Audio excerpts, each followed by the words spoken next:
Welcome student, Ganesh star YouTube channel में आपका स्वागत है। और यहाँ पर हम आपको जो मिसलेनियस एक्सरसाइज कर रहे हैं उनको प्रोग्रेस की, ठीक है। तो इससे पहले एक सवाल हमने कर लिए जिनको आप प्लेलिस्ट में जाकर वीडियो डाउनलोड कर सकते हैं, यहाँ पे प्ले करके देख सकते हैं। और लाइक और सब्सक्राइब जरूर कर दें वीडियो अगर आपको यूजफुल लगती है तो, ठीक है।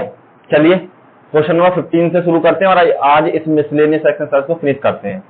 तो देखिए ये जो सवाल है थोड़े थ्योरेटिकल बेस्ड है और सारे या तो आपको समानता श्रेणी पर बेस्ड है या फिर गोचर श्रेणी पर बेस्ड है।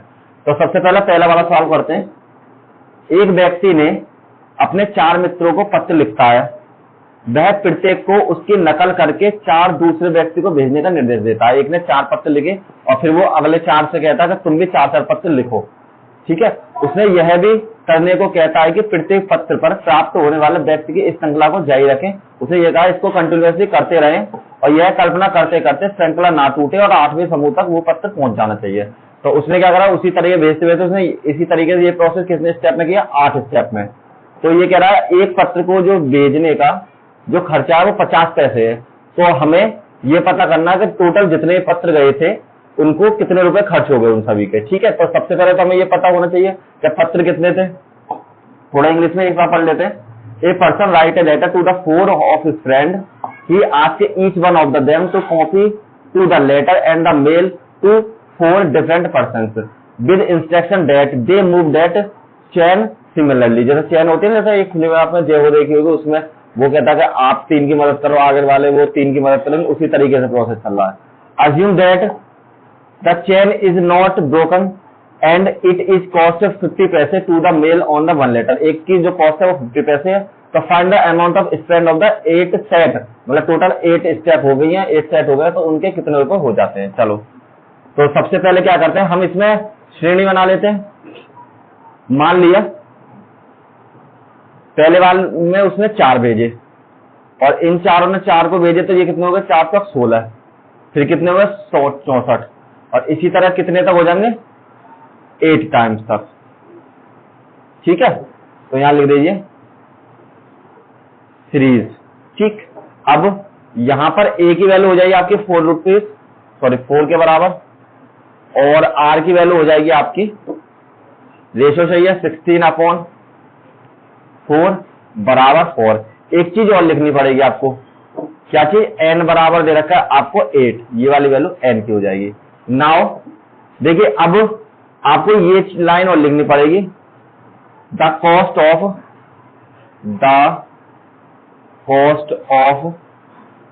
1 लेटर इक्वल्स टू 50 पैसे। तो एक लेटर की जो कॉस्ट है वो कितनी है, 50 पैसे के बराबर। लेकिन हमको इसमें रुपए फाइंड करने, तो इनको रुपए बना लेते हैं। तो इसको चेंज करते हैं, the cost of 1 letter equals to 50/100, क्योंकि 1 रुपए में 100 पैसे होते हैं। तो कितने हो जाएंगे आपके पास 1/2 रुपए, ठीक है। ये आपकी वैल्यू हो जाएगी रुपए की। अब सबसे पहले इससे हम श्रेणी निकालते हैं, देखिए हमको क्या चीज चाहिए, हमको इसका सम चाहिए। क्यों, क्योंकि हमें बढ़ते चले जा रहे हैं, तो टोटल में ये पता चाहिए हमारे कितने ग्रुप बन गए। तो फॉर्मूला हो जाएगा Tn बराबर Sn बराबर a r की पावर n माइनस के 1 इंटू r माइनस के 1 के बराबर। a की वैल्यू 4, r की वैल्यू 4 की पावर 8 माइनस के 1 अपॉन 4 माइनस के 3 के बराबर। अब इसको सॉल्व करते हैं। Sn बराबर 4 और 4 की पावर 8 माइनस के 1 और नीचे 3 के बराबर। अब देखिए 4 को 8 बार मल्टीप्लाई करनी है, 4 मल्टीप्लाई बाई 4 मल्टीप्लाई बाई 4 और 4 मल्टीप्लाई बाई 4 मल्टीप्लाई बाई 4 और मल्टीप्लाई बाई 4। 4 चौक 16, 16 चौका 64, ठीक है, और 64 चौके 128। यहां पर कर लेते हैं थोड़ी 256, 64 चौके 256, यहां पे हो जाएंगे ये भी 256 के बराबर। इन दोनों की मल्टीप्लाई कर लेते हैं। 6 6 36 की 6, हाथ लगे 3, 5 6 30 और 3 33 की 3, हाथ लगे 3, 6 दूनी 12 और 3 15। यहाँ पर 5 6 30 की 0, हाथ लगे 3, 50 25 और 3 हो गए आपके 28 की 8, हाथ लगे 2, 5 दूनी 10 और 2 12। जैसे सिंपल मल्टीप्लाई करते हैं, सिंपल ही करनी है। 6 दूनी 12 के 2, हाथ लगे 1, 5 दूनी 10 और 11 की 1 हासिल लगा 1, 5 तो 2 दूनी 4 और 1 5 के बराबर। ठीक है, एक बार चेक कर लेते हैं। 6 दूनी 12 की 2 हासिल लगे 1, हम 2 से 70। ठीक है, यहाँ से 6, यहाँ से 3, यहाँ से 5 और 1 यहाँ आ जाएगा आपका। तो 1 2 और 2 4 और 5 और यहाँ से हो जाएगा आपका 6। तो ये आपकी वैल्यू हो जाएगी 4 मल्टीप्लाई बाई 4 5 और 6। इरेज करता हूं इसको, गलत लिख दिया मैंने। यहां हो जाएगा आपके पास 4 मल्टीप्लाई बाई 6 5 5 3 6 माइनस के 1 डिवाइड बाई 3 के। तो यहां से 4 मल्टीप्लाई बाई 6 5 5 3 5 के बराबर और डिवाइड करें 3 से। 3 से इसका डिवाइड करके देखिए चला जाएगा, भाग जाएगा नहीं। 3 दूनी 6, 3 दूनी 6, 2 यहाँ से आ गए तो 3 अट्ठे 24, 1 यहाँ से आ गए, 3 चौक 12, 3 पंजे 15। ये आपके पास हो जाएगा 4 गुणा 2 2 8 4 5। इसकी मल्टीप्लाई 4 बार कर लीजिए।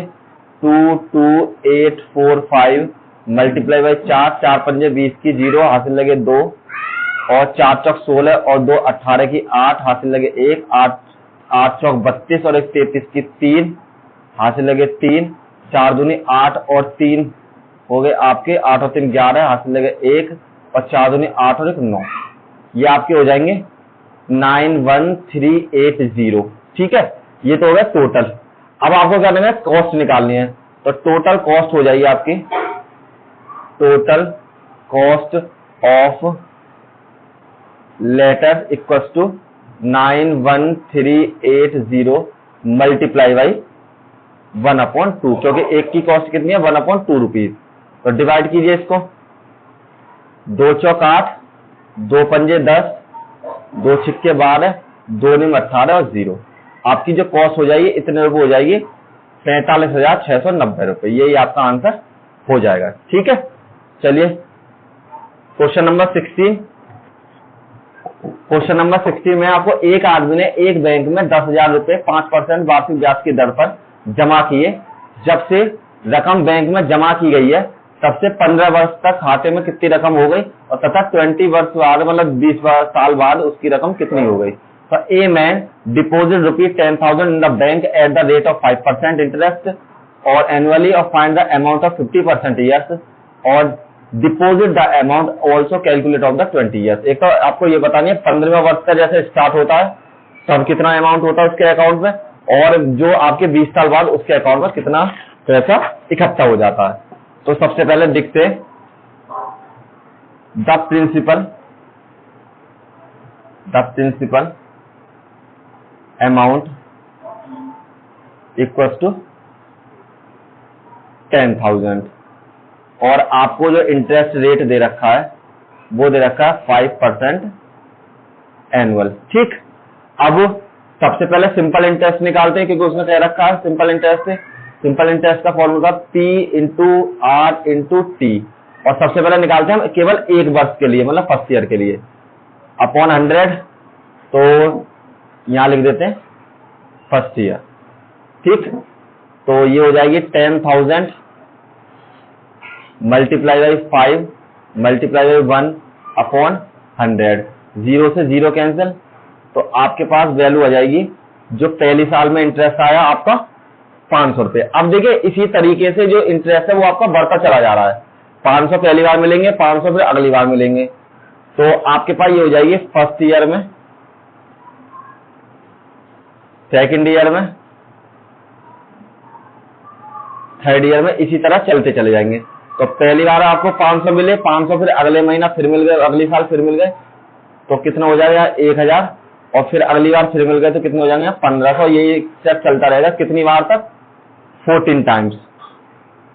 अब आप सोचेंगे 14 टाइम्स मैंने क्यों लिखा। देखिए इसके पीछे रीजन क्या है, क्योंकि ये जो कह रहा है ये कह रहा है 15 वर्ष में खाते में। तो 15 वर्ष जैसे स्टार्ट होते हैं तो उस समय उसके खाते में कितना रुपया। तो कहना मतलब है हमको केवल 14 साल तक के पैसे निकालने हैं।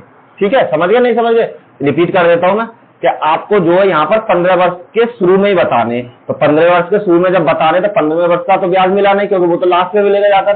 तो इसलिए हमको केवल 14 वर्ष के ही कैलकुलेट करना है। तो इसी तरीके से बढ़ता चला है, तो ये आपकी कौन सी बन जाएगी, एपी में बन जाएगी।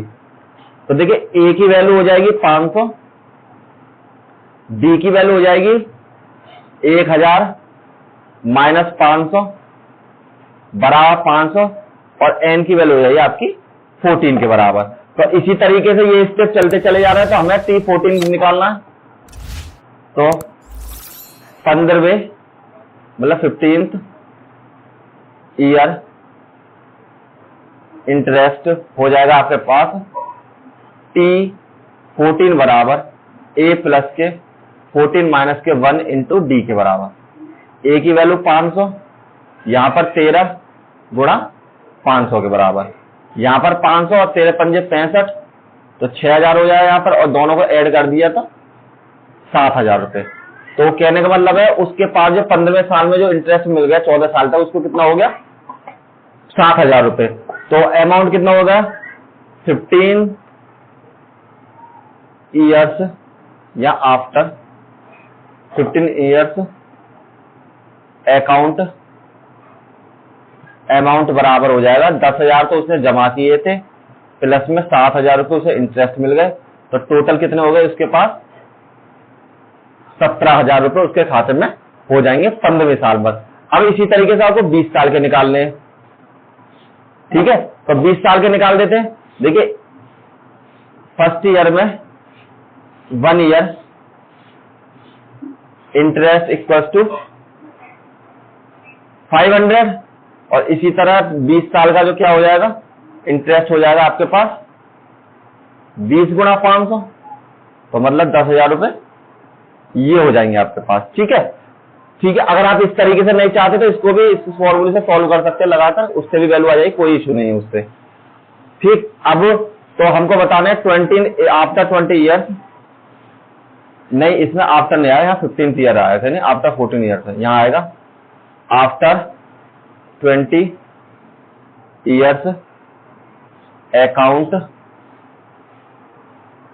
अमाउंट बराबर 10,000 प्लस 10,000 और बराबर हो जाएंगे आपके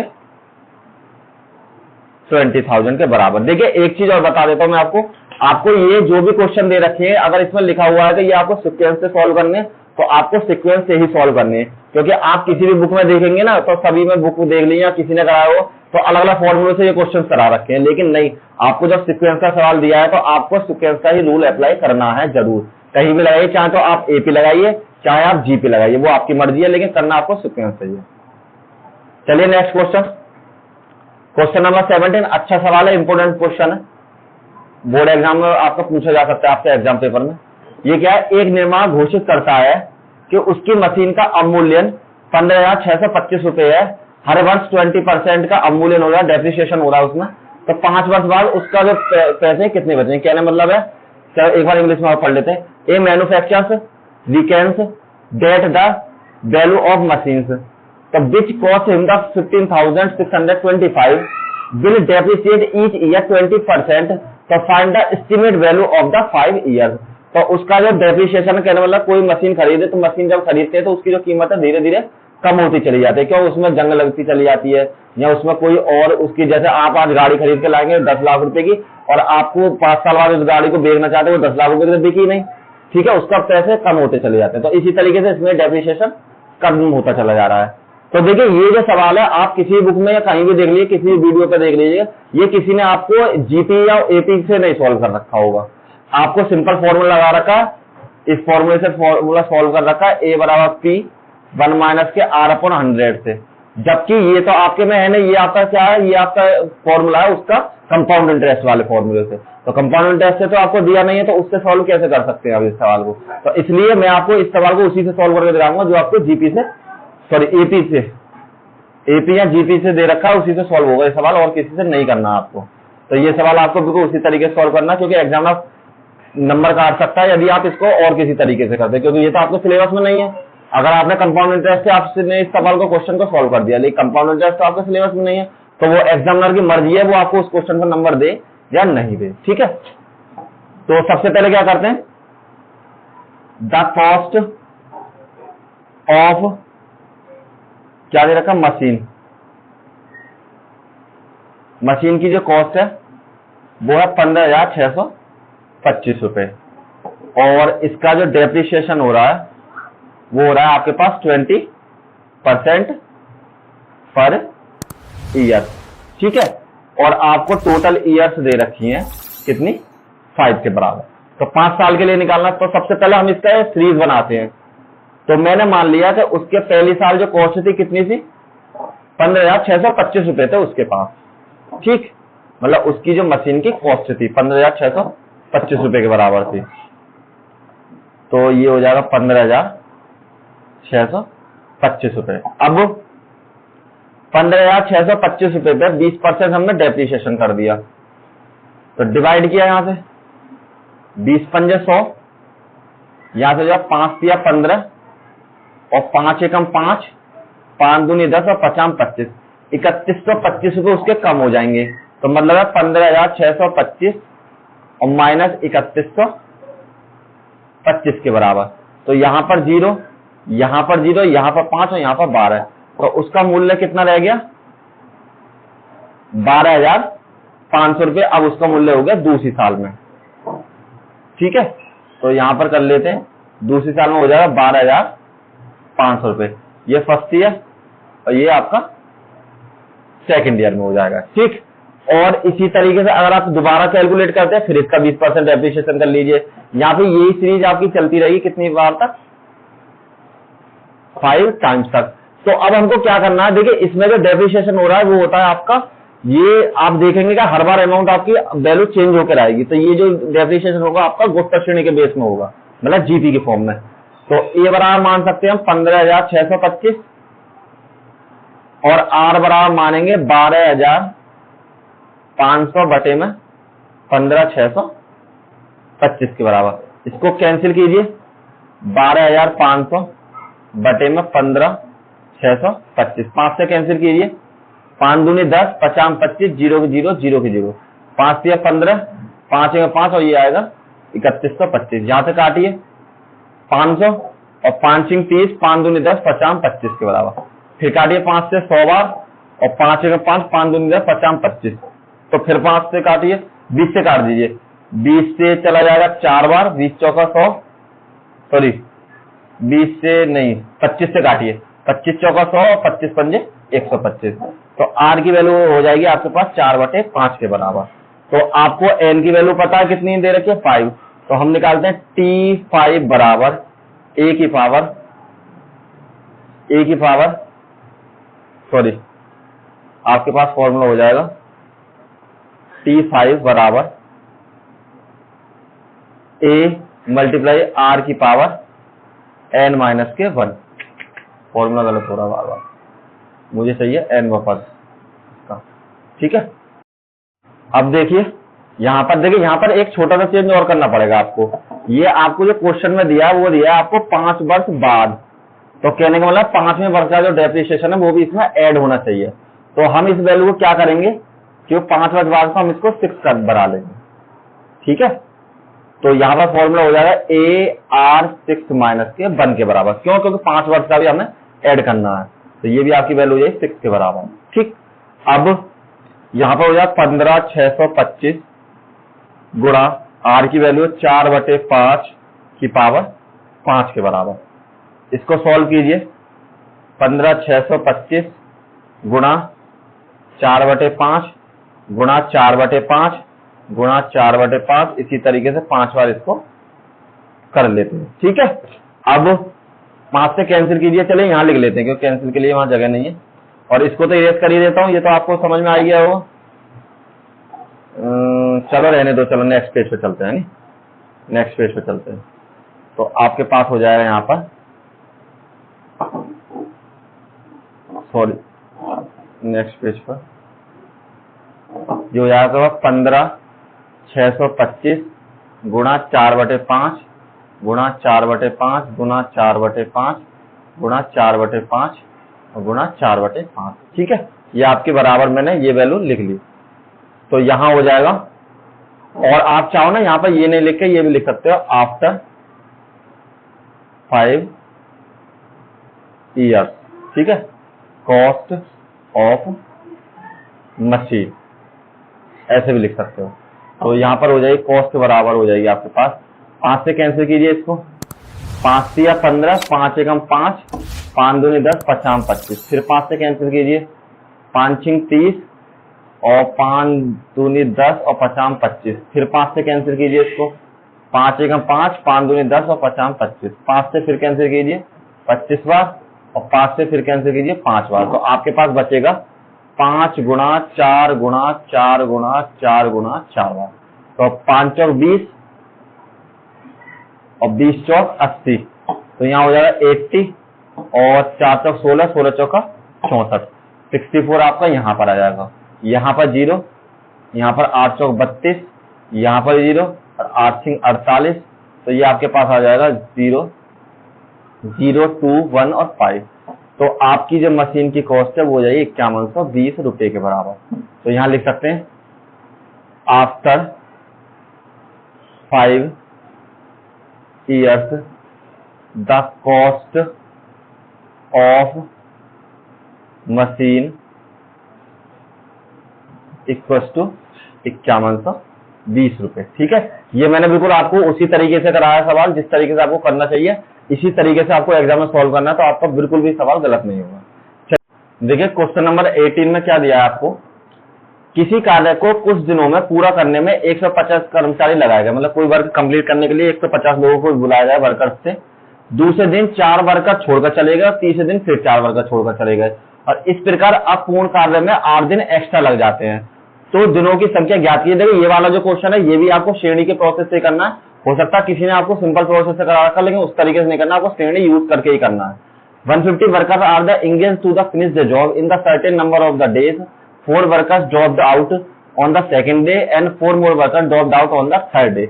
So on it took 8 more days to the finish the work. The final number of workers was completed. मतलब टोटल कितने वर्कर्स, मतलब कितने दिन में ये वर्क को कंप्लीट होगा, हमको ये आपको कैलकुलेट करके बताना है। तो मैंने माना लेट 150 वर्कर्स 1 day वर्क बराबर 1/n। मैंने मान लिया कि 150 जो वर्कर्स हैं वो एक दिन में इतना काम करते हैं, तो उसी तरीके से 1 वर्कर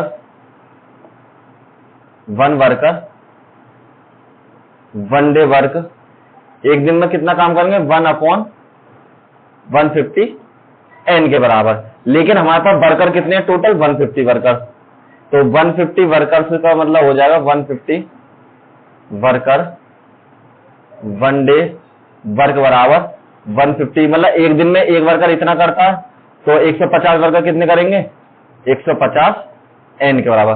सेम उसी तरीके के अब क्या हुआ, नेक्स्ट डे 4 यहां पर लेफ्ट हो गए, चलिए 4 जो लेफ्ट हो गए, मतलब 4 लेफ्ट की जगह ड्रॉप आउट लिख देते हैं, क्योंकि ड्रॉप आउट लिखा हुआ उसमें, सॉरी ड्रॉप आउट लिखा हुआ है इसमें, तो ड्रॉप आउट लिख देंगे।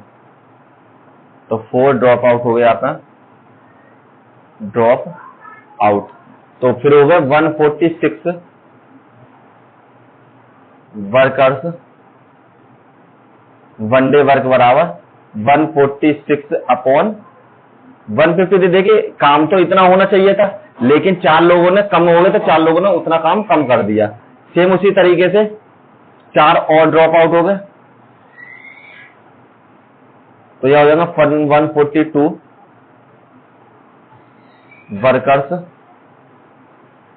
1 डे वर्क बराबर 142/150 n के बराबर। यही प्रोसेस आपका चलता रहेगा। तो आपके पास जो सीरीज है वो बन जाएगी 150/150 n प्लस में 146/150 n और इसी तरीके से 142/150 n, और ये प्रोसेस चलता रहेगा आपका कहां तक n+8 तक।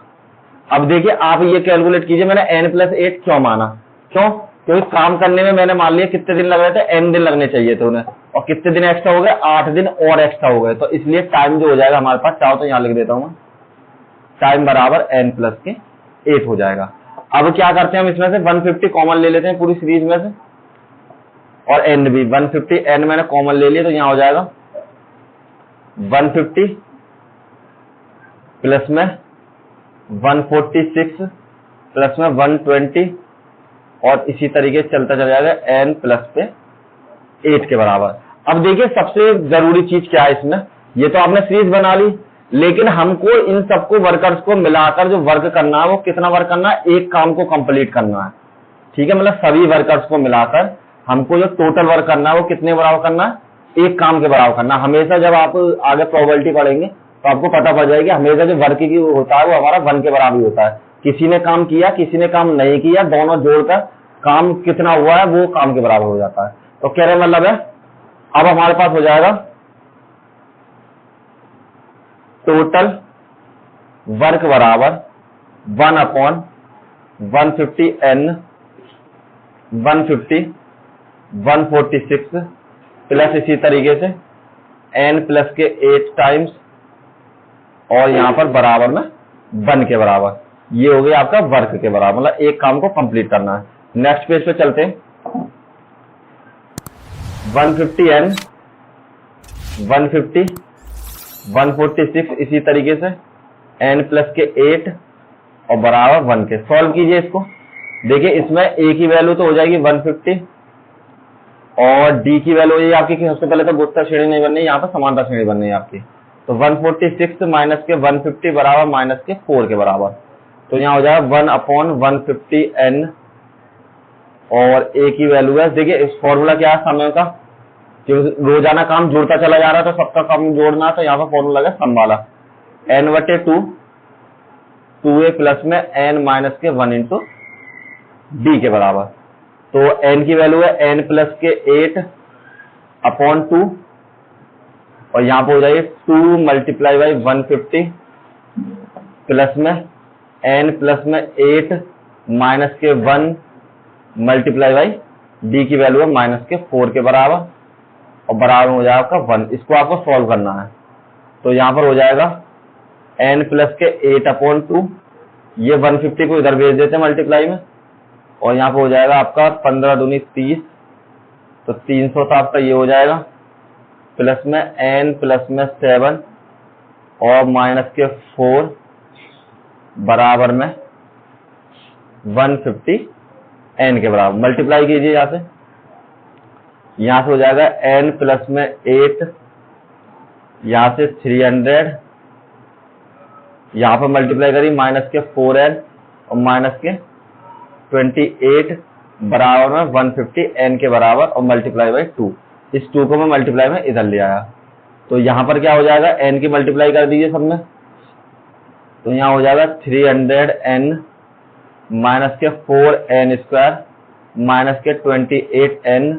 अब 8 की मल्टीप्लाई करते हैं सभी में, 8 × 2400, तो ये हो जाएगा आपके पास 832n यहाँ हो जाएगा और 28 में जब आप इसकी गुणा करेंगे तो 8 8 64 6 और 8 दूनी 16 और 6 हो जाएगा आपका 22 और बराबर में आपके पास आ जाएगा यहाँ पर 300n के बराबर। तो देखिए ये तो दोनों कट जाएंगे, दोनों सेम हो रहे हैं हमारे पास। अब केवल आपके पास माइनस वो लिख लीजिए जो आपके पास बचे, ये बचे और आपके पास ये बच रहे हैं। तो यहाँ पर हो जाएंगे माइनस के 4n स्क्वायर और ये दोनों ऐड करें मैंने माइनस के 70 हो जाएगा यहाँ पर, 30 दूनी 7 सॉरी 60 हो जाएगा यहाँ पर। और इसमें से 2400 में से मैंने माइनस कर दिए 224 को, 6 यहाँ से बचे 7 यहाँ से बचे, आपके एक बचा यहाँ से और ये हो जाएगा 216। तो प्लस में 2176 के बराबर और बराबर में 0 के बराबर। माइनस की मल्टीप्लाई कर देते हैं और 4 का डिवाइड भी कर लेते हैं।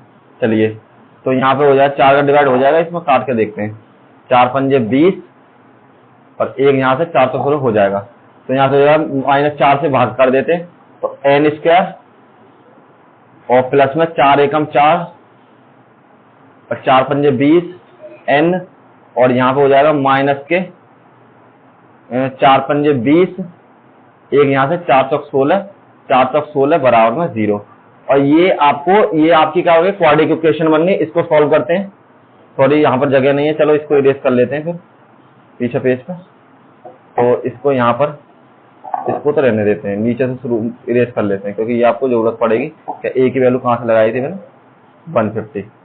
तो थोड़ा सा सॉल्व करते हैं इसको, ये इरेज कर लेता हूँ मैं मैटर। अब 154 के 5444 के इसके हमें फैक्टर करने हैं, जो घटकर आ जाए 15 के बराबर। तो 544 2 से माइनस कीजिए, 2 दूनी 4, 2 सत्ते 14, 2 दूनी 4, 2 एकम 2, 2 ती 6, 2 छिक्के 12 और 2 छिक्के 12 और 2 अट्ठे 16 और 2 ती 6, 2 चौक 8 और 2 एकम 2, 2 सत्ते 14 और यहाँ से हो जाए 70 बन जाए 17। माइनस होकर आएंगे आपके 15 के बराबर। 2 दूनी 4, 4 दूनी 8, 8 दूनी 16, 16 दूनी 32 और माइनस 17। तो सॉरी 2 दूनी 4, 4 दूनी 8, 8 दूनी 16, 16 दूनी 32 माइनस के 17 कितने हो गए आपके पास? 7, 5, 4 बचते हैं यहाँ पर 15 के बराबर। ठीक है, बिल्कुल 15 ही बचेंगे आपके माइनस हो, है नहीं? तो इसके फैक्टर हो जाएंगे n की पावर 2 प्लस में 32 माइनस के 17 n माइनस के 544 बराबर में 0। ये 17 है आपका। ठीक है, देखिए आपको फैक्टर करने नहीं आया तो मैं एक बार दोबारा बता देता हूँ, थोड़ा आपको हो सकता है इशू हो गया हो फैक्टर में। तो मैंने क्या करा, देखिए मैंने घटाकर करने सबसे पहले तो मुझे यहाँ माइनस है, तो मैंने मल्टीप्लाई 2 दूनी 4, 4 दूनी 8, 2 16, 16 दूनी 32 और ये 17 आ ही रहे थे। तो 32 में 17 माइनस करे तो हमारे पास 15 के बराबर ही आ जाएंगे, तो ये इसके फैक्टर हो जाएंगे। अब क्या करते हैं, इसको सॉल्यूशन करते हैं, सॉल्व करते हैं बस इसको, और जो n की वैल्यू होगी वही हमारा आंसर हो जाएगा। चलिए, तो यहां पर कर लिया मैंने n की पावर 2 प्लस में 32n माइनस के 17n और माइनस के 544 बराबर में 0। n कॉमन ले लिया, n माइनस के 32, n प्लस के 32 और माइनस के 17 कॉमन ले लिया, तो यहाँ ही बचेगा n प्लस के 32 बराबर में 0। n प्लस में 32 और n माइनस के 72 सॉरी 17। एक तो मिस्टेक बहुत हो जाती है कभी कभी, और एक बार हो जाती है तो होती रहती है मिस्टेक उसी तरीके से। तो ये हो जाएगी आपके पास 17 बराबर में 0 के बराबर।